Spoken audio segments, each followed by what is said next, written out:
Real Madrid Manchester City'ga mag'lub bo'ldi. Alonso agar bu uchrashuvda mag'lub bo'ladigan bo'lsa, iste'foga chiqish kerak edi. Jamoaning ahvoli anchagina og'ir. Yaqin yillarda biz Real Madridni bunday ahvolda ko'rmagan edik. Assalomu alaykum. iFootballda yana rikoshit dasturi. Bugun asosiy mavzu Real Madridning mag'lubiyati. Kecha Santiago Bernabeuda Josep Guardiola shogirdlari aynan Xabi Alonso shogirdlarini mag'lub etishdi. 1-2 hisobida. To'g'ri, 1-2 hisobida Manchester City'ga mag'lub bo'lish bu juda ham sharmandali holat emas. Manchester City Yevropaning eng grand jamoalaridan biri. Ammo lekin biroq bu Realda yagona mag'lubiyat yoki yaqin oradagi kutilmagan mag'lubiyat emas, balki jamoaning oxirgi 8 o'yinida 3-mag'lubiyati, shu bilan birgalikda 3 ta durang qayd etgan, bor yo'g'i 2 ta g'alaba qozongan. Mag'lubiyatga sabab va bahonalar yetarlicha. Aynan Real Madrid tomonidan ham yo boshqa muxlislar pesh qilayotgan o'sha sabab faktlar aynan bittasidan boshlaydi. Ya'ni City bilan o'yindan boshlay qolaylik, keyin qolgan nega Real bunday ahvolga tushib qoldi degan savolga javob bersak bo'ladi. Real Madridning kechagi City bilan uchrashuvda aynan birinchi burchakdan kiritilgan golda ko'pchilikning fikricha qoida buzilishi bor. Aynan mana shu vaziyatda Bernardo Silva Courtoisga nisbatan qoida buzgan deb hattoki ancha nashrlar xabar beryapti. Endi bu yerda darvozabonga tegish mumkin emas. Bilmadim qanchalik qoida buzilishi, hozir bu haqida bir aniq mana shu qoida buzilishi deb ayta olmayman. Hali buni o'rganib chiqishsa kerak va balki muxlislar o'zining fikri bo'lsa izohlarda yozib qoldirishingiz mumkin. Keyin esa penaltidan kiritilgan Cityning ikkinchi goliga ham aynan foul sabab bo'lgan deyiladi. Guardiolaning jarima maydonchasi ichida Raul Asensioning libosidan ochiqchasiga tortib qolganligi bu ham katta savollarga sabab bo'lyapti. Yo'q, bular Real Madridni oqlash uchun emas, shunchaki mana shu epizodlarda muxlislar tomonidan va turli nashrlar tomonidan aytib o'tilayotgan sabablar va referining biroz mana shu yerlarda e'tiborsiz qoldirdi degan vaziyatlari desak ham bo'ladi. Bu City bilan o'yinda Rodrigo City bilan o'yinning eng yaxshi futbolchilaridan biri bo'ldi. Carreras ham yaxshi o'ynadi. Shu qatorda Vinicius endi o'rtacharoq o'ynadi, chunki xatolari ko'p bo'ldi. Eng yaxshi futbolchilardan biri bu shubhasiz Thibaut Courtois edi. Jamoaning ahvoli, jamoaning o'zi birinchi taymni ko'radigan bo'lsak, birinchi taymdagi ahvol umuman olganda normal holatda edi. Hujumlar tashkil etish yoki o'zi bir-birini bog'lamlarda tushunish ham unchalik yomon emas edi. Hammasi ikkinchi taymda bo'ldi desak ham bo'ladi. Gollarning o'zi hammasi o'sha birinchi taymda kiritildi-yu, umuman olganda Real tashlab yubordi ikkinchi taymni ham desak bo'ladi. Real Manchester City'ga qarshi o'yinda bor yo'g'i bitta aniq zarba yo'lladi. Bu 2003-2004-yildagi, ya'ni o'sha 21-22 yil oldingi anti-rekordni takrorladi. Bunchalik yomon ko'rsatkich Madrid jamoasida yaqin orada bo'lmagan ekan. Yaqin-yaqingacha statistikalar chiqardi, ya'ni Real Madridga qarshi uchrashuvda o'sha aniq zarba bitta yo berilmagan yo bitta berilgan, ya'ni Real zarba o'tkazib bormayapti degan, aytmasam 2 yil oldin mana shu xabarlar ko'payotgan edi. Ammo lekin biroq Real Madrid bittagina zarba yo'lladi, Manchester City esa bunga javoban 8 ta aniq zarba yo'lladi. Mana shu yerdagi balans, ya'ni disbalansni ham ko'rishimiz mumkin. Yana bitta faktni aytadigan bo'lsak, bu Real Madriddagi ketma-ket futbolchilarning jarohatlari. Juda ham jarohatlar ko'payib ketdi. Himoya chizig'i bo'sh qoldi desak bo'ladi. Valverdeni qanotda o'ynatdi va formada bo'lmagan Ceballos o'ynadi. Mana shu jihati bor.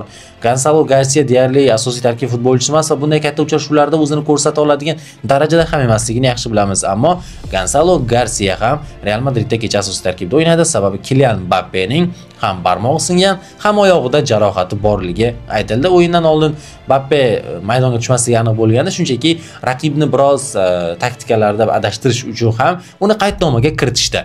Buncha yo'qotish va bunchalik sarosima vaziyatda Real Madriddan kecha hech kim g'alaba kutmagandi.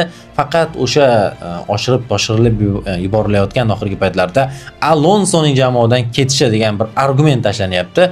Mana shu uchrashuvda Alonso mag'lub bo'lsa, u aniq ketadi. Alonsoga berilgan imkoniyatlar yetadi degan fikrlar ko'payib ketdi. To'g'ri, Alonso juda ham ko'p o'yinlarda pand berayotgan bo'lishi mumkin. Balki Alonso pand berayotgandir, balki jarohatlar pand berayotgandir, balki futbolchilar pand berayotgandir. Hali sababni ham o'rtaga tashlash qiyin. To'g'ri, biroz komfortsiz, ya'ni rus tilida aytganda komfort zonada o'ynayotgan futbolchilarning balki o'sha o'zini yaxshi his qilmayotganidan bo'layotgan bo'lishi ham mumkin, chunki Valverde qanot himoyachisi emas u yerda o'ynay olishi bilan, yoki o'tgan uchrashuvda karyerasini markaziy himoyaga qo'yapti. Zonalar, ya'ni pozitsiyalar almashib ketganligi ham bu qaysidir ma'noda Real futbolchilariga zarar va doimo erkin o'ynaydigan, umuman olganda bitta bir pozitsiyaga, bitta uslubga bo'ysunib o'ynamaydigan jamoani bitta uslubga siqib qo'yish ham balki shuni o'zi xato bo'lgandir. Lekin Alonsoni olib kelishdan maqsad jamoani qurish, jamoani shakllantirish edi. Ya'ni o'sha sxemani davom ettirish, o'sha erkinlik berib, Ancelotti nima qilgan bo'lsa, sen ham shuni qil degan sxemada o'ynatish emas. Agar shunday bo'ladigan bo'lsa, Ancelottining o'zi boshqargani yaxshiroq edi. Alonsodan kutilayotgan narsa yangi Realni qurish va kutilmaganda g'alabalar qozonib ketish emas, shunchaki o'yinni qurib, haqiqiy sxemalarda o'ynab, o'sha Yevropaning grand jamoalari, endi Real grand deganda meni fikrimcha dunyodagi birinchi raqamli jamoa, mayli Barselona muxlislari biroz ranjisa ham aytaman, Real dunyodagi birinchi raqamli jamoaga aylanib bo'lgan va mana shundan kelib chiqadigan bo'lsak, o'z uslubiga ega bo'lmay turib birinchi o'rinni ushlab turish qiyin. Lekin uslubsizlik uslubi mana shu Realni ushlab turganligini mana shu mavsumda ko'ryapmiz. Alonso qo'l ostida ko'ryapmiz. Ferland Mendy, David Alaba, Dani Carvajal, Dean Howson, Trent Alexander-Arnold, Eder Militao bir qancha futbolchilar uchrashuvni o'tkazib borayotgan edi. Kylian Mbappe ham qo'shilishi jamoaning deyarli asosiy tarkibining juda ko'p futbolchilari o'sha lazaretda qolib ketdi. Bu ham eng katta argumentlardan biri bo'ldi. Ya'ni o'sha mag'lubiyatning bitta argumenti desak ham bo'laveradi. Bu uchrashuvdagi mag'lubiyatni unchalik ham oshirib toshirib yuborish shart emas deb o'ylayman. Realning bu yerda Realning Alonsoning tarafini olish qaysi ma'noda? Ya'ni unga imkoniyat berish kerak degan ma'noda. Hozir ommaviy axborot vositalari ko'pirtirayotgan Alonsoni olib tashlash kerak degan fikr noto'g'ri. Chunki boshqa varianting o'zi yo'q, boshqa murabbiyning kelishi, hozir Real Madridni yana yangitdan qurish, yana o'shanaqa erkin o'ynatadigan murabbiy bormi? Buni ham topish qiyin. Zidan desangiz, u Fransiya bilan kelishib qo'ygan va o'sha Lopetegi voqeasi bo'lishidan qo'rqadi, chunki Lopetegi Realga kelganda jahon chempionati Ispaniyani olib borish kerak edi va shu yerda uning Ispaniya terma jamoasidagi faoliyati to'xtadi. Aynan Zidanda ham shunaqa bo'lishi mumkin, undan ko'ra Fransiya terma jamoasiga tayyorgarlik ko'raversa kerak. Ancelotti Braziliya terma jamoasida, bilmadim, balki Raul qaytgan yoshlarga Raulni olib kelishi mumkin. Yo'q, baribir qiyinroq variant. Alonsoning o'zi qolgani yaxshi, Alonsoga imkoniyat berilgani yaxshi. Guardiola bitta zo'r fikrni aytib o'tdi o'yindan oldin. Agar o'tgan mavsumda Manchester Cityda ko'rsatgan o'yinimni Real Madridda ko'rsatganimda meni allaqachon bo'shatib yuborishgan bo'lardi. Ya'ni Realda imkoniyat berilishi, ya'ni Realda sabr unchalik ham yo'q emas. Yaqinda mana iFootball o'zida mana shu studiyada podkast tashkil qilgandik va Real va Liverpoolning o'sha inqirozlarini solishtirganda Realdagi unchalik emas degan fikrlarini hamkasblarim aytib o'tgan edi. Hozir mana shu videodan biroz joylashtiramiz. Lekin keskin tanqid qilmaslik kerak. Alonsoni ishdan haydash haqida o'ylab ham ko'rmaslik kerak. Unga hech bo'lmasa 1 yil imkoniyat berish kerak. Chunki u Alonso, u ham bitta no tarafi bor. Alonsoga o'xshagan u Alonso La Ligada yoki Realga o'xshash jamoada emas, o'zining murabbiylik salohiyatini Bayerda isbotladi-da. Jarohatlar ko'paygani ham bog'liq bo'lishi mumkin. Jarohatlar ham endi o'yin uslubidan kelib chiqib turibdi. Kecha misol uchun Militaoni noto'g'ri tanlanganidan karyerasini markazga qo'ydi, unga Raul Asensioni qo'ydi. Raul almashtirib qo'ydi, naryoda o'ynagan qanotda. Mayli bu. Real bilan Liverpool inqirozlarning farqini aytmoqchiman. Murabbiy hamda futbolchilar o'rtasidagi o'zi kontakt bitta tilda emas deb o'ylayman. Shuning uchun o'sha jarayon qurish kerak deyapti-yu, qurishda faqat bitta muammolar bor. Real sabr qilmaydi. Bu aniq. Keyin hozir mana Zidan gapirilgandan keyin Zidanda to'xtab qoldi jamoa o'zi ham. Boshqa jamoada to'xtab qolmaydi. Oxirigacha ketish kerak bo'ladi, Alonso dirdi. Lekin bitta Zidan varianti aytilgandan keyin to'xta, balkim o'zi bu jamoaga o'sha eski uslubdir. Yo'q, o'zi qachon uslub qurgan Real? Yo'q, endi baribir qanaqadir bo'ladi, erkinroq o'ynash. Endi eng asosiy Ancelotti ham Ancelotti bilan Zidan eng asosiy uslubi deb o'ylayman. Har bir futbolchini mana erkinlik berish, erkinlik berish va yaxshi o'ynaydigan jihatini qo'yib berish. Eng zo'r skilllarini chiqarib. Ha, ko'rganingizdek, Real va Liverpool muammosini solishtirganda biroz Realniki kamroqdek edi.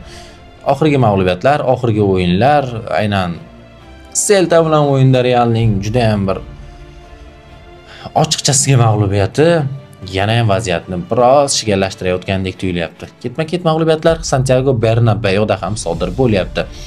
Ko'pchilik aytayapti, Alonsoni yo'qotish va Alonsoni ketkazish maqsadida futbolchilar mana shunday o'ynab beryapti deb, lekin bunga ishonish biroz qiyinroq. Har holda professional futbolchilar bunday ishlar qilmasa kerak. Ko'proq baribir o'rtaga jarohatlar argumentini tashlayverish kerak. Real Madridda hozir juda ko'p futbolchilar va juda ko'p, aniqroq himoyachilar yo'qotishga uchragan. Kecha 2-1 hisobida mag'lub bo'ldi va Mbappening yo'qligi katta bir minusga ishlab berdi. Minus tomonlari ham bor, ya'ni Real Madridda biroz shasht pasaygandek tuyuladi. Futbolchilar jonini berib o'ynayotganligi sezilmaydi va jamoada ichki muhit buzilganligi bor. Ichki muhit buzilgan jamoa hech qachon g'alaba qozona olmaydi grand jamoalar ustidan va buni birinchi navbatda to'g'rilash kerak bo'ladi. Agar vaziyat to'g'rilanmasa, rostdan ham Alonsoni chiqazib yuborishga to'g'ri keladi. Ya'ni murabbiylikdan chetlatishga. Vaziyat chiqal va biz yaqin orada Real Madridni mana bunday ahvolda ko'rishimiz qiyin edi. Birinchi mavsum qurilayotgan jamoa agar Alonso ketadigan bo'lsa ham katta ehtimol Ispaniya Super Kubogidan keyin ketsa kerak, Saudiyada bo'lib o'tadi. Atleticoga qarshi o'ynaydi. Barsa Atletik finalda keyin kimdir to'xtash keladi. Balki Klasiko bo'lar. Mana shundan keyin bo'shatilishi mumkin agarda bunday yomon natija qayd etadigan bo'lsa. Agar yana Real kelayotgan uchrashuvlarda o'sha 4 talab g'alaba qozonadigan bo'lsa, balki yana Alonsoni maqtab ko'rsatuvlar qilarmiz, podkastlar qilarmiz va Alonso yana faoliyatini davom ettirar. Lekin shunisi ma'qulroq deb o'ylaymiz. Alonso balki yana uzoqroqqa borishi, uzoqroqqacha boshqarishi kerakdir. iFootball YouTube kanalida Rikoshet dasturi bo'ldi. Real Madrid haqida qisqaroq tahlil qildik. Batafsil tahlil qiladigan bo'lsak, mavzu ko'p. Keyingi o'yin Alavesga qarshi uchrashuvda Real Madriddagi muammolar qanday, Alonsoni ya'ni murabbiylikdan ketkazish kerakmi? Buni izohlarda yozib qoldirishingiz mumkin. Rikoshet dasturini tomosha qilishda davom eting. Ozodbek Sattorov bo'ldi sizlar bilan.